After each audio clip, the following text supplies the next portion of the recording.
It's been an interesting ride for this company. Obviously, there's been some ups and downs, but the brand has always been strong. You got the exclusives with some of the biggest names in the hobby and in sports in general. Yeah, I mean, it really is a privilege leading a brand that's globally recognized as the premium brand for sports and entertainment collectibles, one of the leaders in gaming, and to have exclusive relationships with Michael Jordan, Tiger Woods, LeBron James, Wayne Gretzky, Rory McIlroy, and then hockey, the NHL, NHLPA, and CLC. It's really a lot of fun. Talk about the National itself. You guys obviously have a huge presence here, big corporate space. How important is this for you guys to be here and have the presence that you have? What does it mean for you? What do you try to accomplish at this? Well, I think this year in particular, it's the 25th anniversary of the company.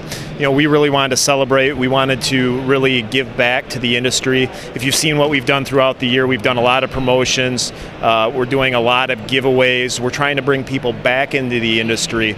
Because one of the things that we want to take advantage of with the 25th anniversary is to try to bring back some of these people who collected 20 years ago and really show them the experience of opening a trading card pack for the first time in 20 years, because it's drastically different. And I tell people, if you haven't opened a box of cards in 20 years, it will absolutely blow your mind.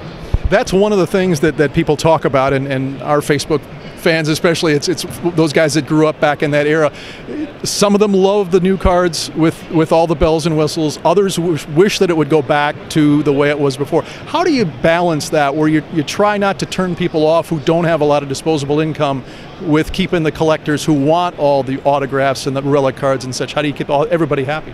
Well, I think that is the beauty of where we're at now, is that there's a broad offering of different brands for the consumer to look at. So, you know, if they want just a basic set building experience, you know, you have an Upper Deck base brand.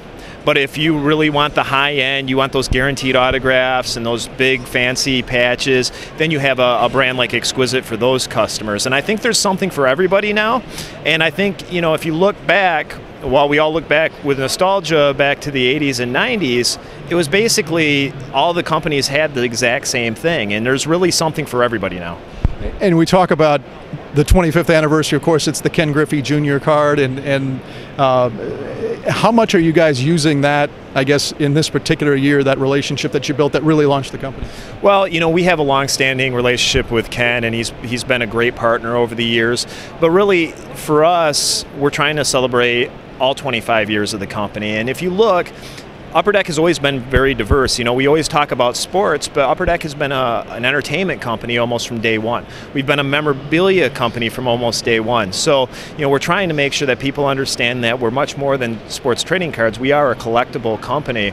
You know, it's interesting to kind of go through the history and really kind of show people all the different things we do. I mean, if you see what we're doing here with the Upper Deck Authenticated line, really showcasing what we do on the memorabilia side.